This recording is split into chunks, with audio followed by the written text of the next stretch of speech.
ازيكم يا حبايب قلبي، عاملين ايه؟ بصوا احنا النهارده كل سنه وانتم طيبين. النهارده هنعمل قرنبيط. غلينا ميه، حطينا فيها ملح وكمون زي الكرنب كده، وقطعنا القرنبيط ونسلقه، وبعد كده هوريكم الخلطه بقى والحاجه بتاعتها بتعمل ازاي. بصوا يا حبايبي،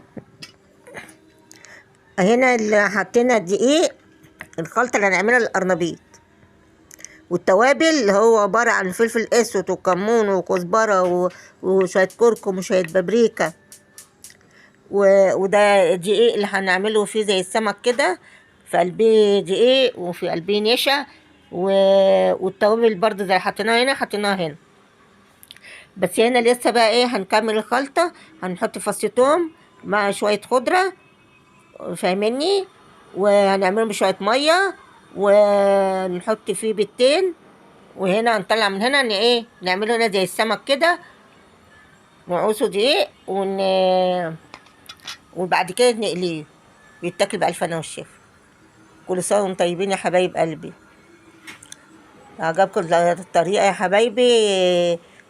لو سمحتوا تحطوا لي اشتراكات ولايكات وكلمة حلوة منكم كده، كلمة جميلة زيكم. صباح الفل والياسمين يا حبايبي. كل سنة وانتم طيبين.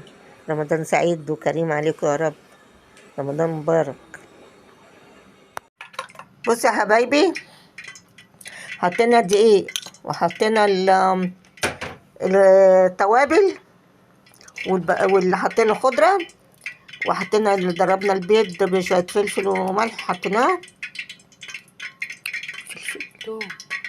حطينا فص توم، ما نكترش التوم عشان الكولون، وحطينا شوية مية ونقلب الخلطة ببعضيها.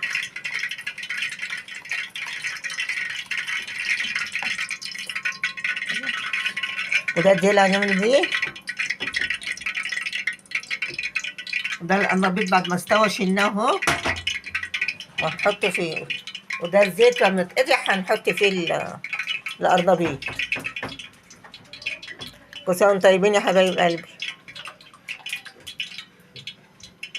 نتشكل واحد احتاس يعني ايه، ما نبانش ايه كل يوم اكل شكل. قلنا نعمل قرنبيط النهارده، اكله جديده. بصوا يا حبايبي، نحط القرنبيط في الخلطه اللي عملناها اهو، اللي هو الدقيق والتوابل.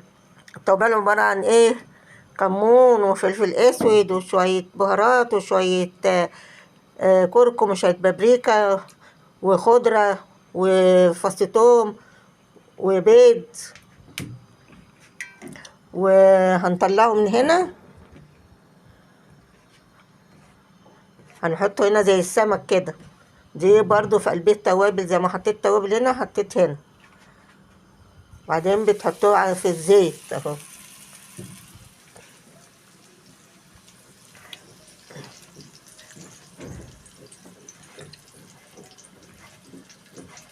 اشتركوا يا حبايبي، دوسوا على الاشتراك بس يا حبايب قلبي، دوسوا عليه ودوسوا على اللايك وكلمة حلوة من عندكم كده. نفسي اكمل 1000 اشتراك وال4000 ساعة، يا رب يخليكم تعملهم لي.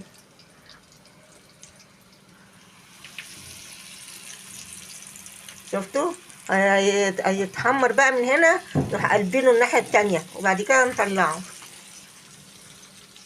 بصوا يا حبايب قلبي، القرنبيط شكله جميل ازاي، حلو زيكم ازاي. اتفضلوا تعالوا كلوا. والجرجير والسلطة معمولة بالخضرة والبصل والخيار والطماطم والليمون، عايزة بقكم. اتفضلوا تعالوا كلوا بألف هنا والشفا ليكم.